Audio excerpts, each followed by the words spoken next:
Hello students, good morning. Welcome to Meta online classes. जैसा कि हम पिछली क्लास में पढ़ रहे थे, पिछली क्लास में हमने पढ़ा था Shannon Wiener index diversity index. Shannon Wiener diversity index हम पढ़ रहे थे पिछली क्लास में, जिसके अंदर हमने उसका फॉर्मूला देखा था। फॉर्मूला क्या था हमारा? H इज इक्वल टू, एक मिनट,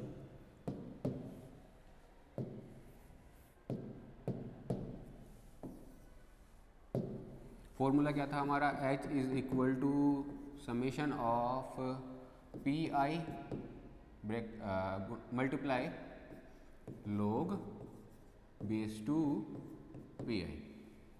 ये हमारा क्या था फॉर्मूला। इसमें जो लिमिटेशन ली थी हमने, वो लिमिटेशन क्या थी?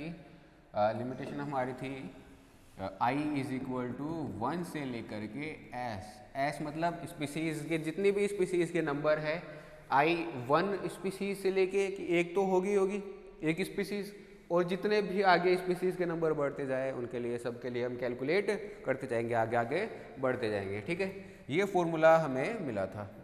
उसके बाद जो है हमने इसका एक एग्जाम्पल भी देख लिया था। इस एग्जाम्पल में हमने इसको सॉल्व करना देख लिया था कि जो स्पीसीज डाइवर्सिटी है वो शेनॉन वीनर इंडेक्स से कैसे कैलकुलेट करते हैं हम। ठीक है, वो भी हमने देख लिया था। उसके बाद हम देखने वाले हैं आज हम similarity and dissimilarity index. Similarity and dissimilarity index. देखो, जो भी इस दो कम्युनिटी को अगर हम कंपेयर करें, दो कम्युनिटी को अगर हम कंपेयर करें तो दोनों के अंदर कुछ सिमिलैरिटीज़ भी पाई जाएगी और कुछ डिसिमिलैरिटीज़ भी पाई जाएगी। ठीक है, तो एक कम्युनिटी में मान लो कि 27 स्पीसीज पाई जा रही थी। मान लो एक कम्युनिटी में कितनी स्पीसीज पाई जा रही है? 27 स्पीसीज पाई जा रही है, और दूसरी में लगभग 50 स्पीसीज पाई जा रही है। पर इन दोनों में से जो कॉमन स्पीसीज है उनका नंबर ओनली 12 है। ओनली 12 स्पीसीज ऐसी है जो क्या है, दोनों में कॉमन है। इसमें भी पाई जा रही है 12 स्पीसीज और इसमें भी पाई जा रही है। तो ये क्या दिखाएगी इसमें, इन दोनों के अंदर सिमिलैरिटी। और ये इन दोनों, अगर इस वाले को निकाल दें, इस वाले को अगर हम हटा दें, तो उसको हटाने के बाद जो आएगी वो क्या आ जाएगी? Dissimilarity.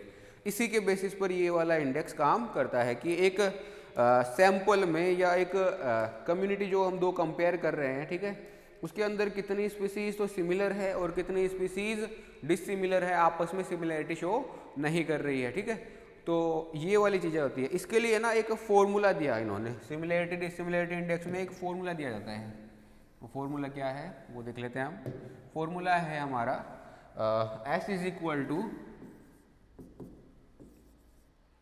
2C A plus B. 2C A plus B. एक मिनट पहले तो अपन इसकी बात कर लेते हैं, लिख लेते हैं थोड़ा। सिमिलैरिटी डिसिमिलैरिटी इंडेक्स है क्या अपना?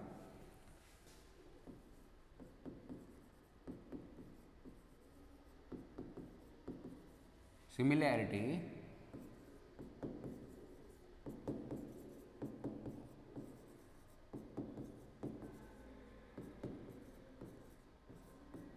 सिमिलैरिटी डिसिमिलैरिटी इंडेक्स, ये वाला जो इंडेक्स है ये काम किस पे करता है? तो सिमिलैरिटी इंडेक्स, सबसे पहले अपन किसकी बात करेंगे? सिमिलैरिटी इंडेक्स की। सिमिलैरिटी इंडेक्स जो है अपना, ये काम करता है कि गिवन सैंपल जो है उसके अंदर कितनी सिमिलैरिटीज है। सिमिलैरिटी इंडेक्स किसके बेसिस पर दिया जाता है? Have been given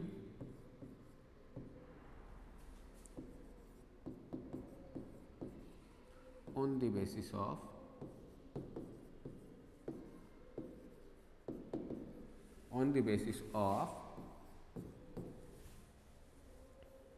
similarities present in community.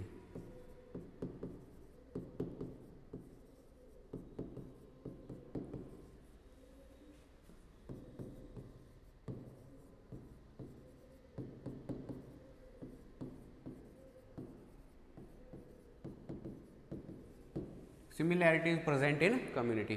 एक कम्युनिटी में कितनी सिमिलैरिटीज पाई जा रही है, दो कम्युनिटी में कितनी सिमिलैरिटीज पाई जा रही है, उसके बेसिस पर कौन दिया गया, सिमिलैरिटी इंडेक्स दिया गया, ठीक है।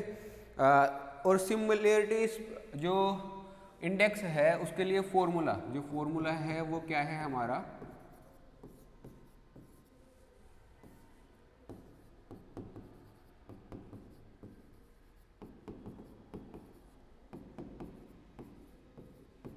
सिमिलैरिटी इंडेक्स या एस इज इक्वल टू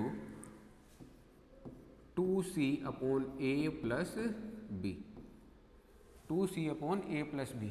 यहाँ पर जो c है ना, c ये क्या रिप्रेजेंट करता है, c दिखाता है कि दो कम्युनिटी में कितनी सिमिलर स्पीसीज पाई जा रही है। कॉमन स्पीसीज कौन कौन सी है, number of common species between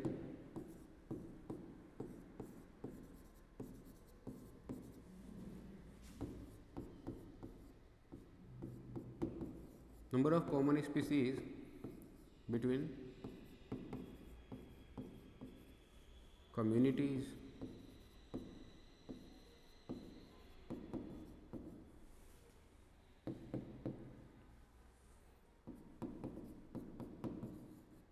ठीक है। Number of common species between communities को कौन शो कर रहा है, सी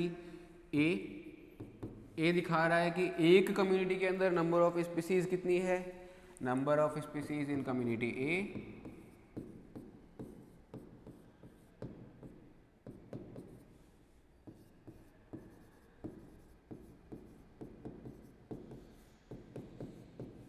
कम्युनिटी ए, और बी क्या दिखा रहा है, बी दिखा रहा है हमारा नंबर ऑफ स्पीसीज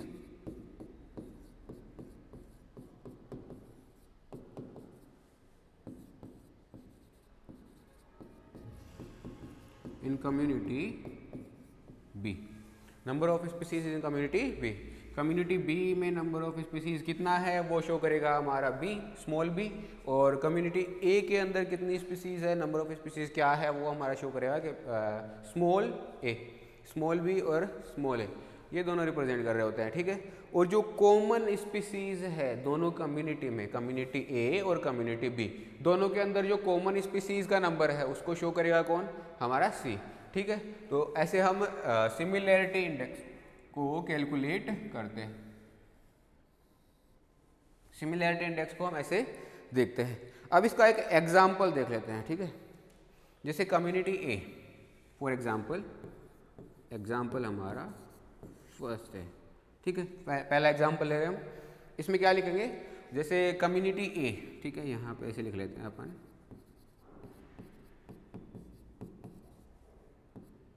कम्युनिटी ए है, ठीक है, इसके अंदर, और ये कम्युनिटी बी है हमारी,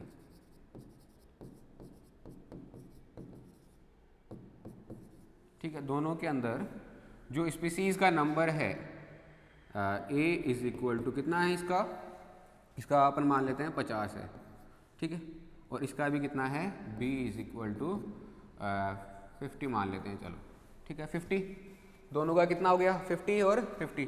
पर इन दोनों में जो कॉमन स्पीसीज का नंबर है वो कितना है, कॉमन स्पीसीज का नंबर इन दोनों में हम ले लेते हैं कॉमन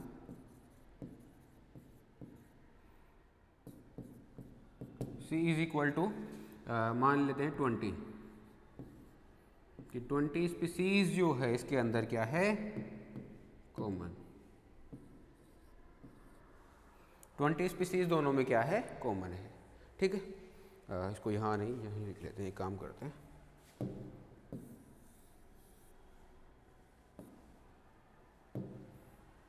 दोनों में 20, C इज इक्वल टू 20, ठीक है। अब इसकी वैल्यू जब हम फॉर्मूले में पुट करते हैं कि ये जो हमारे पास कॉमन स्पीसीज है, ठीक है, कॉमन स्पीसीज का नंबर हमने यहाँ रखा, S इज इक्वल टू निकालने जाए हम, सिमिलैरिटी इंडेक्स निकालने जाए, ठीक है, तो 2 गुणा 20 या 2 मल्टीप्लाई बाई 20, ठीक है, और प्लस में क्या, बटे में क्या डालेंगे अपन, भाग किससे करेंगे, डिवाइड किससे करेंगे, A इज इक्वल टू 50 और B इज इक्वल टू 50, इन दोनों से जोड़ कर दो दोनों का, A प्लस B, यानी कि 50 प्लस 50, 50 प्लस 50, दोनों को जोड़ा कितना आया, ये तो आ गया हमारा 40 और ये आ गया हमारा 100, ये आ गया हमारा 40 और ये आ गया हमारा 100। जब इसको हम कैलकुलेट करेंगे तो कितना आएगा सिमिलैरिटी इंडेक्स 0.40, 0.40। जो सिमिलैरिटी इंडेक्स जो हमारा निकल के आया वो कितना आया 0.40।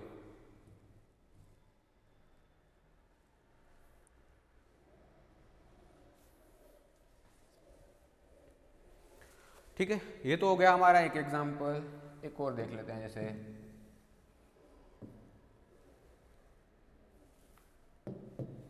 क्वेश्चन, एक क्वेश्चन ले लेते हैं अपन। क्वेश्चन क्या है कि जैसे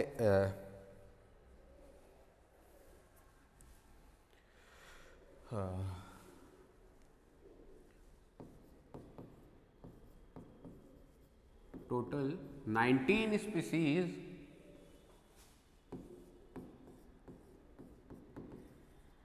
of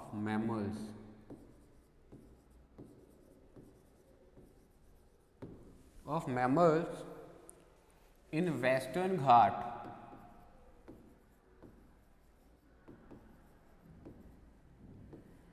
नहीं, वेस्टर्न हिमालयाज,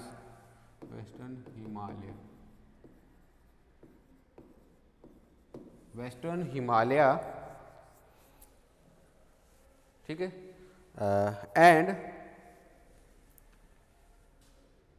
वेस्टर्न हिमालय के अंदर तो है कितनी, ब्रैकेट में लिख देना जैसे 10 स्पीसीज, ठीक है, and eastern Himalaya,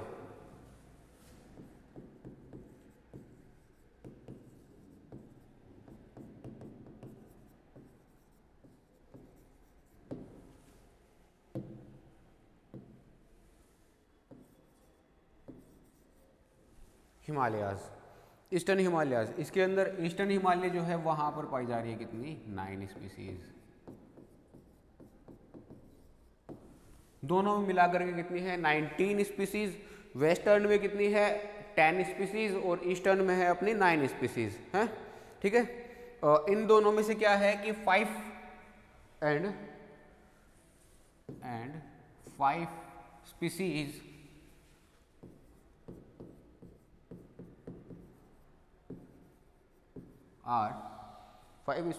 are similar in both areas,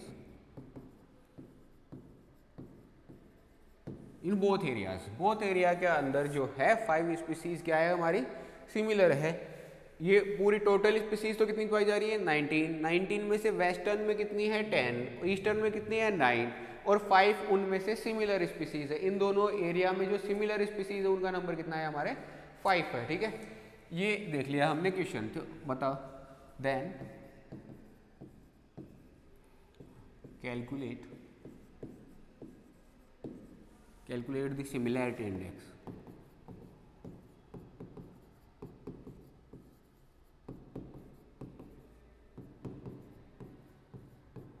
calculate the similarity index, ठीक है। तो अब इसको हम जब सॉल्यूशन देखते हैं, सॉल्यूशन देखने से पहले हम जो हमारे पास जो वैल्यूज है उन सबको अपन एक बार लिख लेते हैं। तो वेस्टर्न वाले को मान लेते हैं अपन वेस्टर्न हिमालय, ठीक है। वेस्टर्न हिमालय इसको अपन मान लिए ए, कम्युनिटी ए। इसके लिए जो स्पीसीज का नंबर है वो है हमारे पास 10, इसको अपन ने नाम दे दिया ए, ठीक है। और ईस्टर्न हिमालय है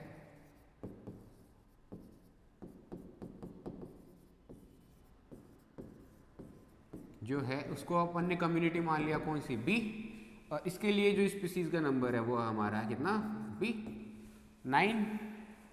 9 है हमारा स्पीसीज का नंबर, ठीक है। अब इसमें कॉमन स्पीसीज कितनी है,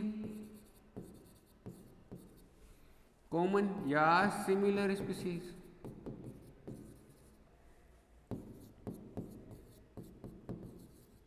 सिमिलर स्पीसीज कितनी है, तो C is equal to 5 species जो है हमारी कितनी है कॉमन है, 5 स्पीसीज हमारे कॉमन है, ठीक है। अब जब इसको फॉर्मूले में पुट करेंगे value S is equal to क्या आएगा 2c upon A B, 2c upon A plus B. 2c कितना हो गया हमारा 2 इंटू 5 और a कितना है हमारा 10 प्लस b है हमारा 9। दोनों को जब हमने कैलकुलेट किया तो कितना आया 10 अपॉन 19। 10 अपॉन 19 को जब हम डिवाइड करेंगे तो लगभग कितना आएगा 0.52, 0.52। जो हमारा सिमिलैरिटी इंडेक्स यहाँ से निकल के आएगा वो कितना आएगा 0.52। सिमिलैरिटी इंडेक्स यहाँ से कितना निकल के आया 0.52। ठीक है, ये हो गया हमारा सिमिलैरिटी इंडेक्स। ठीक है, ये तो बात हो गई हमारी सिमिलैरिटी इंडेक्स की। अब हम बात करें कि डिसिमिलैरिटी इंडेक्स कैसे निकालेंगे। ये तो हमने अभी तक क्या निकाला, ओनली सिमिलैरिटी इंडेक्स, पर हम डिसिमिलैरिटी इंडेक्स कैसे निकालेंगे। तो डिसिमिलैरिटी इंडेक्स निकालना हो जब हमें,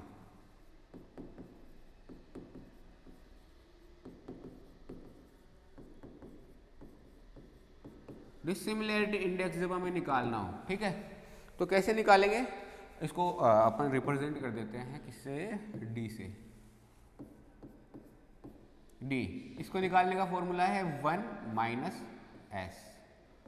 1 माइनस एस मतलब कि डिसिमिलैरिटी कितनी है उसको 1 में से अगर सिमिलैरिटी को हम माइनस कर दे, 1 में से अगर सिमिलैरिटी को माइनस कर दे तो क्या मिलेगा हमें डिसिमिलैरिटी। जो टोटल वैल्यू होती है ना पूरी स्पीसीज की वो कितनी आ रही है 1। ठीक है, दोनों कम्युनिटी में जो टोटल स्पीसीज का रेशियो आ रहा है वो कितना आ रहा है 1। ठीक है, उस 1 में से अगर हम सिमिलैरिटी को निकाल दें तो क्या बच जाएगी डिसिमिलैरिटी। ठीक है, तो यही कर रहे हैं हम, डिसिमिलैरिटी निकालने के लिए क्या करेंगे 1 माइनस सिमिलैरिटी। 1 माइनस सिमिलैरिटी, जैसे जो हिमालय वाला जो हमने एग्जांपल लिया उसी को बात कर लें उसी की। तो उसके लिए हम डिसिमिलैरिटी अगर निकालना चाहें तो कितनी आएगी, उसके लिए जब हमने सिमिलैरिटी निकाली थी S इज इक्वल टू, ये डिसिमिलैरिटी हमें ज्ञात करनी है। सिमिलैरिटी जब हमने निकाली थी तो कितनी आई थी 0.52। तो यहाँ पे डिसिमिलैरिटी कितनी आएगी 1 माइनस 0.52 इज इक्वल टू कितना हो जाएगा 0.48। 0.48 डी इज इक्वल टू 0.48। ये हमारी आ गई क्या डिसिमिलैरिटी। ये क्या करता है डिसिमिलैरिटी इंडेक्स, तो डिसिमिलैरिटी इंडेक्स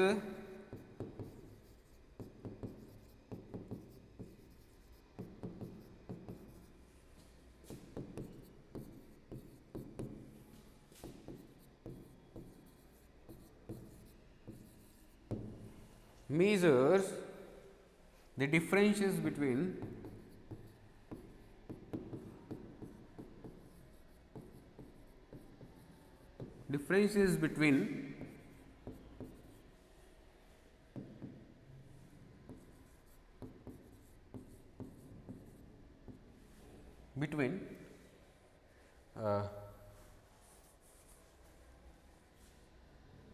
between individuals या given between individuals। ठीक है, बिटवीन अगर दो स्पीसीज है तो उनके दोनों के स्पीसीज के इंडिविजुअल्स के बीच में कितनी सारे डिफरेंसेस पाए जा रहे हैं उनको जो बताएगा हमें इंडेक्स वो कौन है डिसिमिलैरिटी इंडेक्स। ठीक है, और क्या करता है and gives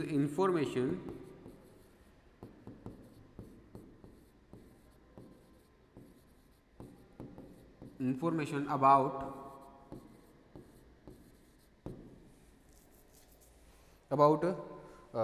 how many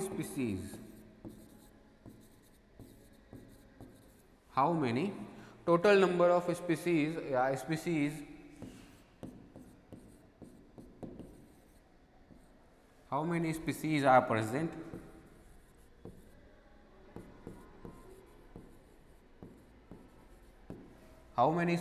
present in two different areas।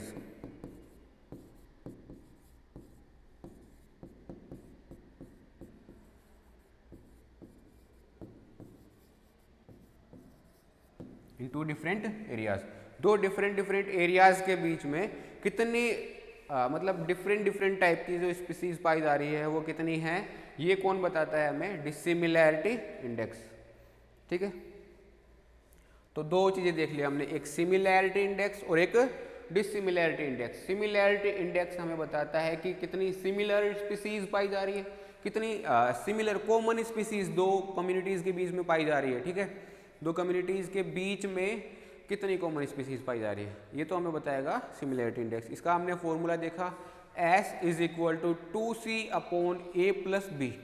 यहाँ पे C जो है वो बता रहा था कॉमन स्पीसीज का नंबर, A बता रहा था कम्युनिटी A में स्पीसीज का टोटल नंबर, B बता रहा था कम्युनिटी B में स्पीसीज का टोटल नंबर। ये हो गया था। इससे जब हमने सिमिलैरिटी इंडेक्स को कैलकुलेट किया तो वो एक एग्जांपल लिया हमने। ठीक है, ये एग्जांपल लिया हमने वेस्टर्न हिमालय और ईस्टर्न हिमालय का। ठीक है, वेस्टर्न और ईस्टर्न हिमालय का जब हमने एग्जांपल लिया तो हमने देखा कि जैसे वेस्टर्न में 10 स्पीसीज पाई जा रही थी, ईस्टर्न में 9 स्पीसीज पाई जा रही थी, दोनों में कॉमन कितनी थी? 5 स्पीसीज। और जब इसके लिए सिमिलैरिटी इंडेक्स हमने कैलकुलेट किया तो कैलकुलेट करने पर हमारा सिमिलैरिटी इंडेक्स आ रहा था कितना? 0.52, 0.52। ठीक है, ये हमारा आ रहा था सिमिलैरिटी इंडेक्स। उसके बाद हमने डिसिमिलैरिटी इंडेक्स की बात की, तो डिसिमिलैरिटी इंडेक्स क्या बताता है कि कितने टोटल नंबर ऑफ स्पीसीज दो कम्युनिटी के बीच में पाई जा रही है, वो दो कम्युनिटीज के अंदर कितने टोटल नंबर ऑफ स्पीसीज है, उसका नंबर कौन बताएगा? उसका नंबर बताएगा हमें डिसिमिलैरिटी इंडेक्स बताएगा। ठीक है, इसने हमें टोटल नंबर ऑफ स्पीसीज बता दिया, और क्या बताया कि जो दो कम्युनिटीज है उनके बीच में क्या क्या डिफरेंट स्पीसीज कौन कौन सी पाई जा रही है, उसका भी कौन बताएगा? Dissimilarity index. क्या क्या डिफरेंसेस है इंडिविजुअल्स के बीच में, वो कौन बताएगा? Dissimilarity index. कैसे कैलकुलेट करते हैं? तो डिसिमिलैरिटी और सिमिलैरिटी दोनों को अगर हम जोड़ें, सिमिलैरिटी प्लस डिसिमिलैरिटी दोनों को जोड़ते हैं तो 1 आता है। ठीक है, अब ये आ रहा है तो D इज इक्वल टू कितना हो जाएगा? 1 minus S, 1 minus S. D is equal to कितना हो गया? 1 माइनस एस। तो D is equal to 1 minus करके हम निकाल लेंगे कितना आया। जैसे हिमालय वाली की देखें, उसके लिए हमें सिमिलैरिटी इंडेक्स मिल रहा था 0.52, तो यहाँ पे डिसिमिलैरिटी इंडेक्स कितना आएगा? 1 माइनस 0.52। 1 माइनस 0.52 किया तो कितना आया? 0.48। ये हमारा आ गया डिसिमिलैरिटी इंडेक्स। ठीक है, यहाँ तक की बात हमारी हो गई। इसके बाद अपन बात करते हैं डोमिनेंस इंडेक्स। अगला इंडेक्स जो है हमारा, उसकी बात कर लेते हैं, वो है हमारा डोमिनेंस इंडेक्स।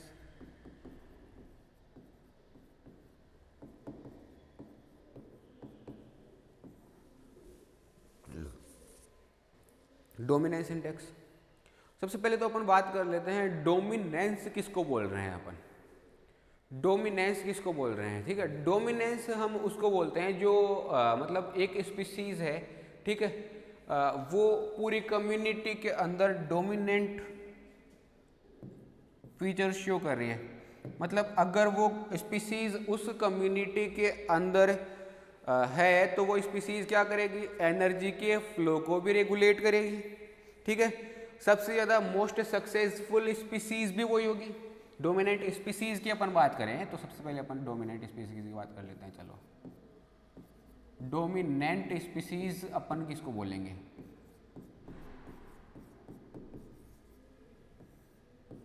डोमिनेंट स्पीसीज किसको बोलेंगे? पहला उसे बोलेंगे जो स्पीसीज क्या करेगी? मोस्ट सक्सेसफुल स्पीसीज होगी, मोस्ट सक्सेसफुल स्पीसीज होगी।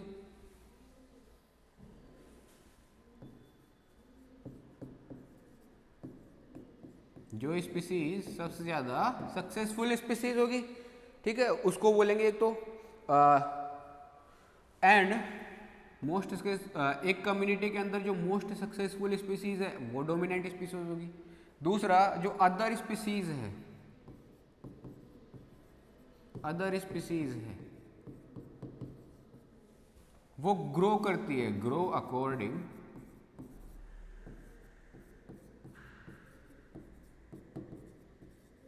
According to dominant species.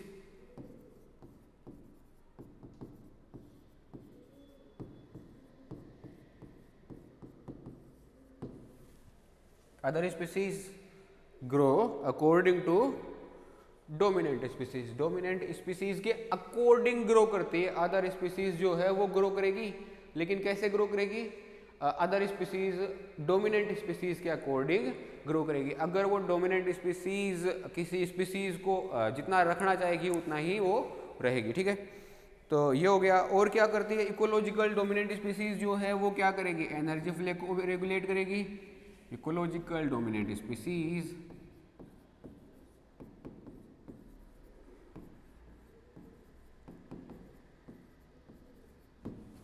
dominant species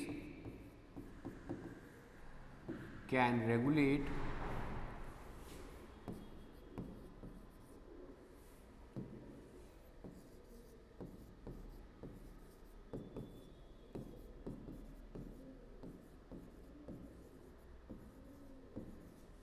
energy flow, can regulate energy flow and affect other species, affects other species।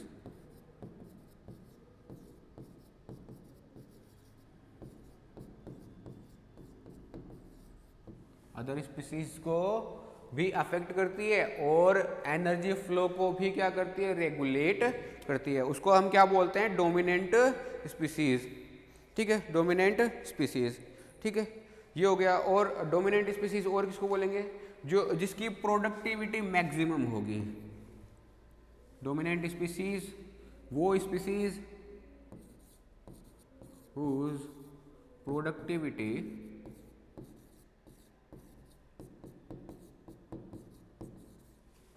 is maximum,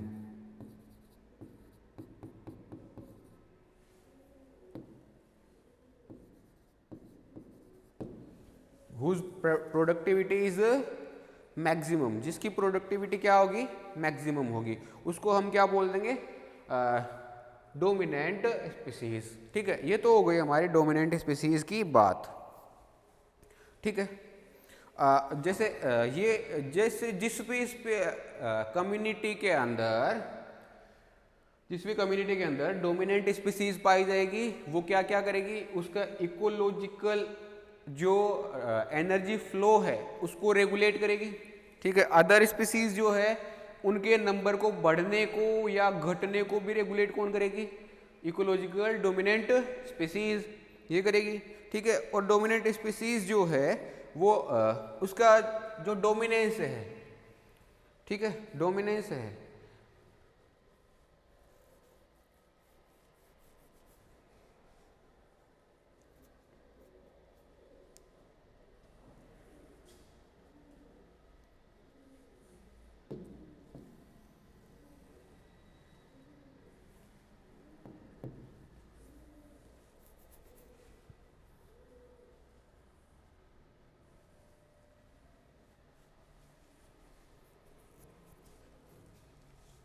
उसकी अपन जैसे एक एग्जांपल लेके बात कर लेते हैं। डोमिनेंस इंडेक्स की अपन एक एग्जांपल लेके बात कर लेते हैं। एग्जांपल जैसे हम ले लेते हैं कि एक एरिया था, ठीक है, एक कम्युनिटी है, नहीं एक फॉरेस्ट ले लेते हैं, फॉरेस्ट है, ठीक है, फॉरेस्ट है, ठीक है। उसके अंदर जो है, फॉरेस्ट के अंदर जब हम फॉरेस्ट को ऑब्जर्व किया हमने, तो वहाँ पर कुछ टाइप्स की चीज़ें देखने को मिली हमें। एक तो क्या, ग्रास, ग्रास को जब हमने ऑब्जर्व किया तो वो लगभग 48 एकड़्स में फैली हुई थी,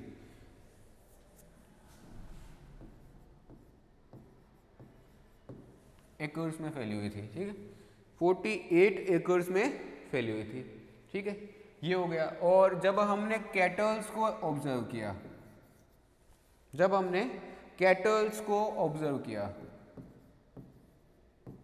तो कैटल्स का जो नंबर था वो था हमारा लगभग 48 स्पीसीज या 48 इंडिविजुअल्स, इंडिविजुअल्स लेते हैं,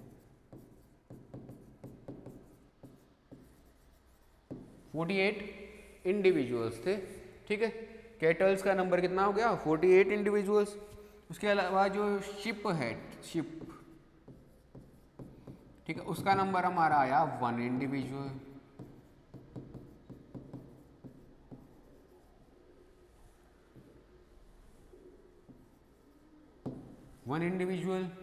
ठीक है। और जब हमने हॉर्स को ऑब्जर्व किया, हॉर्सेस को, तो कितने आए? 6 इंडिविजुअल्स। ठीक है, ये सारी चीजें आई। तो जब हमने इनको ऑब्जर्व किया तो हमने पाया क्या कि ग्रास जो है वो लगभग कितनी है? 48 एकड़ में फैली हुई है। 48 एकड़ में, 48 एकड़ में फैली हुई है। 48 एकड़ इतने बड़े एरिया में फैली हुई है। तो हम प्रोड्यूसर्स की बात करें, अगर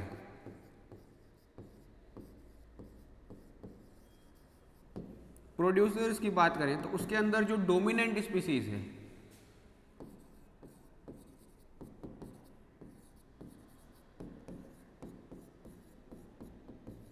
वो कौन आई? ग्रास। जब हमने प्रोड्यूसर्स की बात की तो उसके अंदर डोमिनेंट स्पीसीज कौन आई? ग्रास। ठीक है। और जब हमने कंज्यूमर्स की बात की, कंज्यूमर्स की बात की तो इसके अंदर जो है हमारे डोमिनेंट स्पीसीज कौन सी आई? कैटल्स।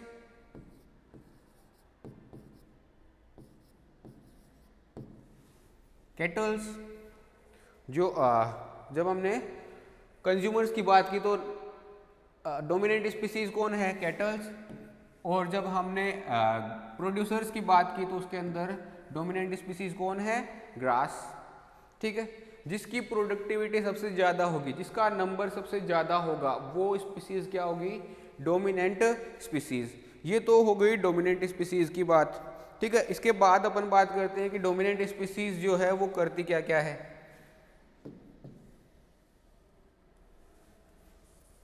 जो डोमिनेंस इंडेक्स है उसकी वैल्यू को अपन कैसे कैलकुलेट कर सकते हैं? ठीक है। तो डोमिनेंस जो इंडेक्स है, ठीक है, उसको बहुत सारे फैक्टर्स अफेक्ट करते हैं। डोमिनेंस इंडेक्स को बहुत सारे फैक्टर्स अफेक्ट करते हैं। कौन कौन से? ऐसे अपन लिख लेते हैं, different factors affect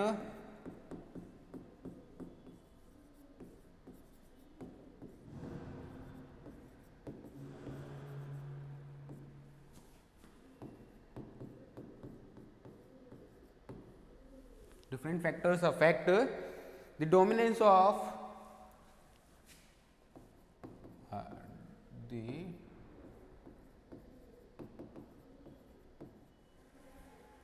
dominance of a species या species, dominance of species, dominance of species. कौन कौन से फैक्टर्स हैं? जैसे सबसे पहला फैक्टर डेंसिटी। डेंसिटी कितनी है? दूसरा फैक्टर बायोमास। दूसरा फैक्टर अपना हो गया बायोमास। तीसरा फॉरेस्ट कवर।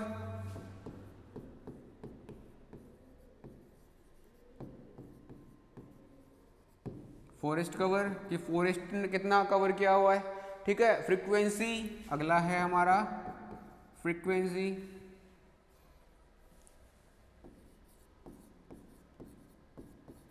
फ्रीक्वेंसी हो गई। ठीक है। उसके बाद और क्या? तो फ्रीक्वेंसी और बेसल एरिया के स्ट्रक्चर, जो भी बेसल एरिया है वहां का, बेसल एरिया स्ट्रक्चर, ये सब क्या करते हैं? स्पीसीज के डोमिनेंस को अफेक्ट करने वाले सारे फैक्टर्स है जो एक स्पीसीज के डोमिनेंस को अफेक्ट करेंगे। ठीक है। अगर हम स्पीसीज डोमिनेंस को कैलकुलेट करने की बात करें तो सबसे पहले हम क्या करते हैं? डिफरेंट फैक्टर्स को कैलकुलेट करते हैं कि स्पीसीज के लिए जो कुछ फैक्टर्स होते हैं उनको कैलकुलेट करते हैं। जैसे सबसे पहला जो फैक्टर अपन कैलकुलेट करते हैं वो है relative density.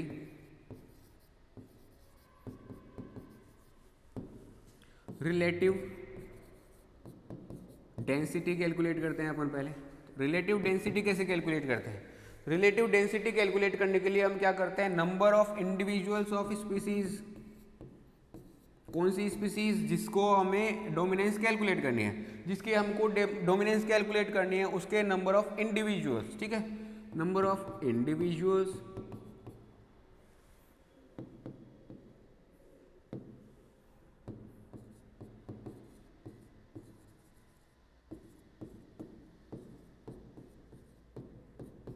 species x divided by number of total number of individuals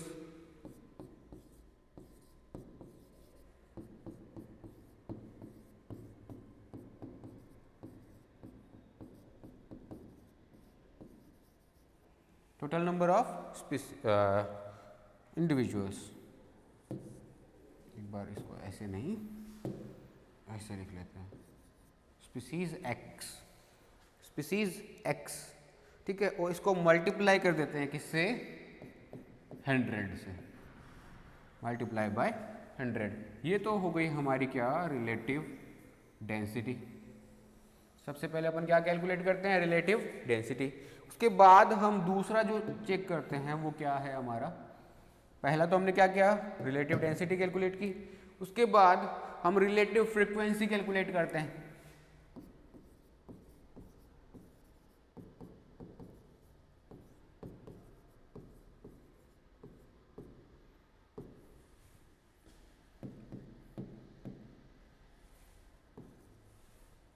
relative frequency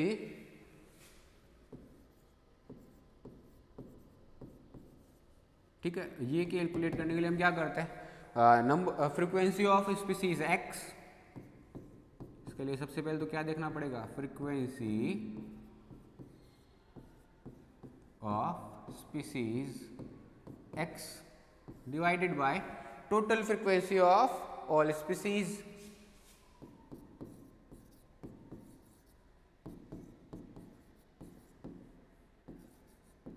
Total frequency of all species multiply by 100। एक मिनट इसको ऐसे लिख लेते हैं, स्पीसीज x और मल्टीप्लाई बाय 100, ठीक है। ये हो गया हमारा क्या, रिलेटिव फ्रीक्वेंसी। रिलेटिव फ्रीक्वेंसी दो चीजें हमने कैलकुलेट कर ली। उसके बाद हम क्या करते हैं, रिलेटिव डोमिनेंस कैलकुलेट करते हैं। रिलेटिव डोमिनेंस हर एक स्पीसीज की क्या करेंगे, रिलेटिव डोमिनेंस कैलकुलेट करेंगे कि कौन सी स्पीसीज कितना रिलेटिव डोमिनेंस रखती है। उसके लिए क्या करेंगे, basal area of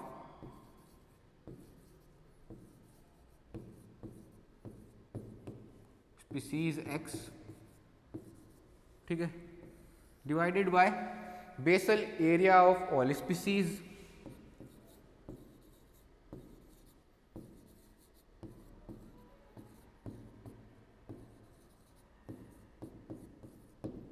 multiply by 100, multiply by 100। ऐसे हम क्या करते हैं, रिलेटिव डोमिनेंस कैलकुलेट करते हैं। रिलेटिव डोमिनेंस कैलकुलेट करते हैं। ये तीन चीजें हमने कैलकुलेट कर ली। एक क्या, रिलेटिव डेंसिटी, फिर रिलेटिव फ्रीक्वेंसी, और फिर सबसे लास्ट में हमने कैलकुलेट की रिलेटिव डोमिनेंस। इसके बाद हम कैलकुलेट करते हैं importance value.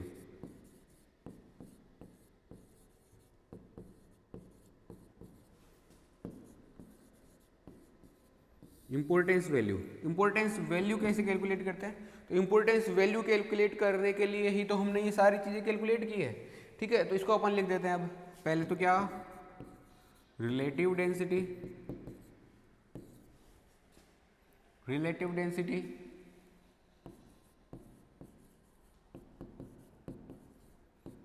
First, second relative frequency,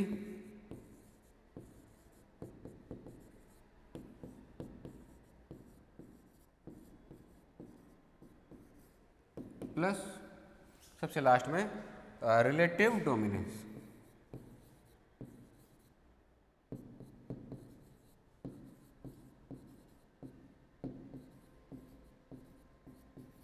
relative dominance.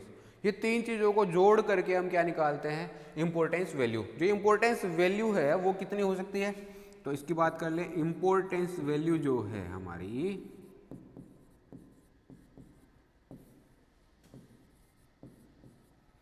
Can be between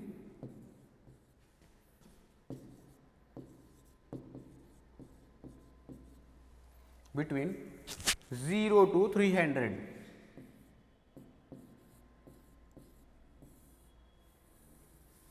can be between 0 to 300। जो अपनी इम्पोर्टेंस वैल्यू है, ठीक है, वो इम्पोर्टेंस वैल्यू कितनी हो सकती है, तो इम्पोर्टेंस वैल्यू हो सकती है लगभग हमारी 0 से 300 के बीच में हो सकती है, ठीक है। इसके बाद अपन इंडेक्स ऑफ डोमिनेंस की बात करें। ये तो हमारी क्या हो गई, इंपॉर्टेंस वैल्यू कैलकुलेट करने का तरीका हो गया हमारा, कि किसी भी स्पीसीज के लिए अपन जो इंपॉर्टेंस वैल्यू है वो कैसे कैलकुलेट करेंगे। तो इंपॉर्टेंस वैल्यू कैलकुलेट करने के लिए सबसे पहले हम क्या करेंगे, उस स्पीसीज की रिलेटिव डेंसिटी कैलकुलेट करेंगे, जिसके लिए हम पहले क्या लेंगे, नंबर ऑफ इंडिविजुअल्स लेंगे। कौन सी वाली स्पीसीज की, जिसकी हमें रिलेटिव डेंसिटी कैलकुलेट करनी है। जैसे स्पीसीज एक्स की करनी है, तो स्पीसीज एक्स के लिए number of individuals divided by total number of individuals, मतलब जितनी भी उस एरिया में स्पीसीज पाई जा रही है उन स्पीसीज के इंडिविजुअल्स का टोटल नंबर कितना है वो उससे इसको डिवाइड कर दो और इसको फिर मल्टीप्लाई कर दो कितने से, 100 से, तो आ जाएगी हमारी रिलेटिव डेंसिटी।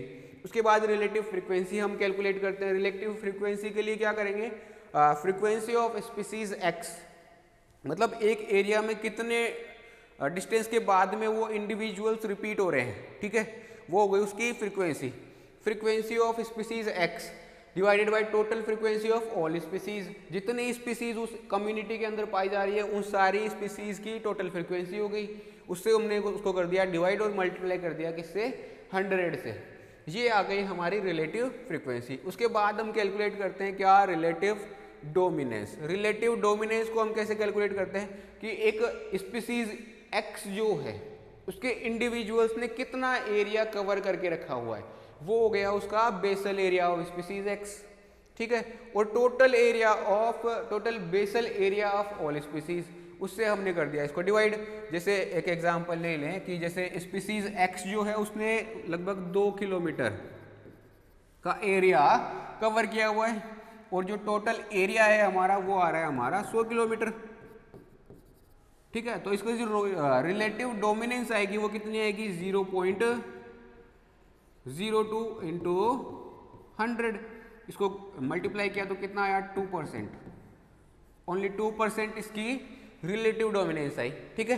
तो रिलेटिव डोमिनेंस कैसे कैलकुलेट करेंगे कि basal area of species X divided by basal area of all species multiply by 100, ठीक है। तो इससे आ गई हमारी रिलेटिव डोमिनेंस। उसके बाद हम कैलकुलेट करते हैं importance value.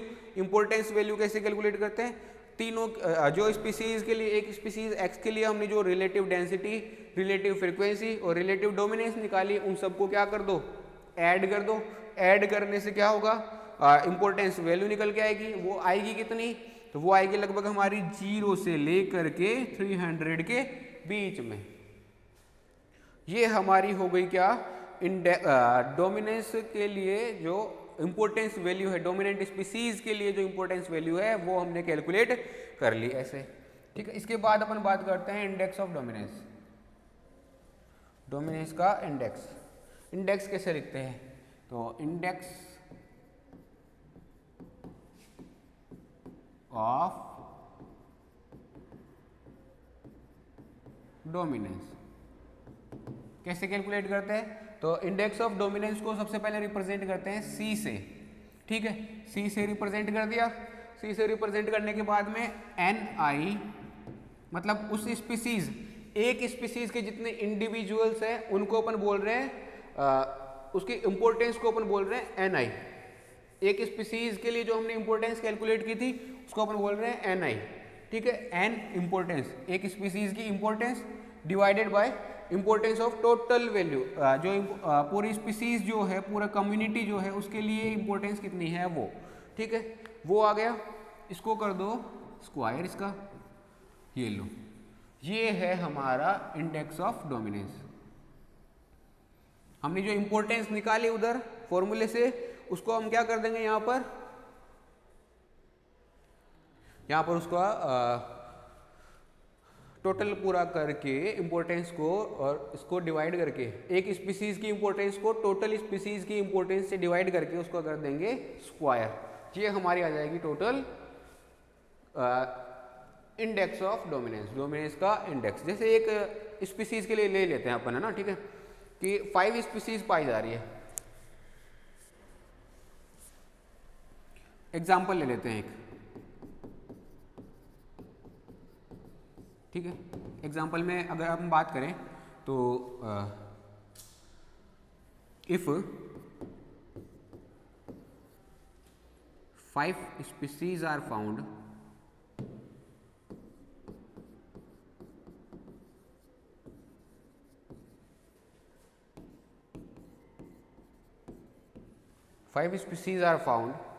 in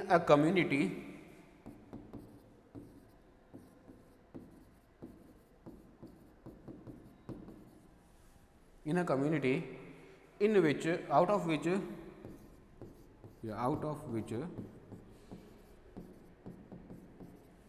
each species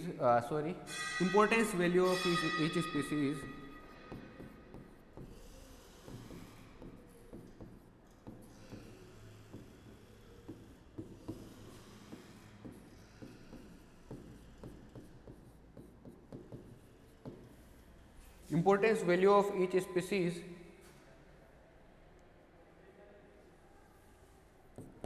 is 2, then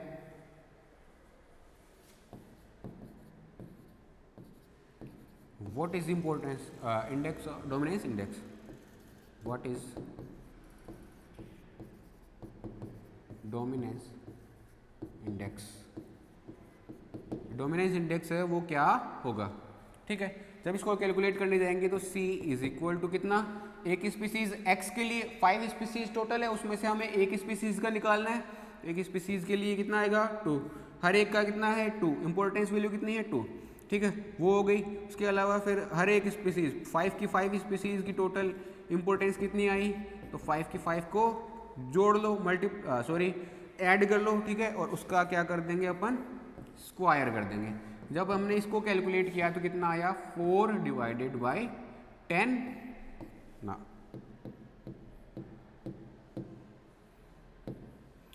2 divided by 10 का होल स्क्वायर किया तो कितना आया 4 डिवाइडेड बाई 100, और जब इसको कैलकुलेट किया तो कितना आया 0.04। ये आ गई हमारी डोमिनेंस ऑफ इंडेक्स, कितना आया 0.04, ठीक है। ऐसे हम निकालते हैं किसी भी जो डोमिनेंट स्पीसीज है उसके डोमिनेंस इंडेक्स को। सबसे पहले हम क्या करते हैं, उसकी रिलेटिव डेंसिटी कैलकुलेट करते हैं, फिर रिलेटिव फ्रीक्वेंसी और रिलेटिव डोमिनेंस कैलकुलेट करते हैं, और इन सब को कैलकुलेट करने के बाद इन सब को ऐड करके हम इसकी इंपॉर्टेंस वैल्यू निकालते हैं। इंपॉर्टेंस वैल्यू से हम निकालते हैं क्या, इसकी डोमिनेंस इंडेक्स, ठीक है। तो ये आज के लिए इतना ही, आज हम इतना ही देखेंगे, ठीक है।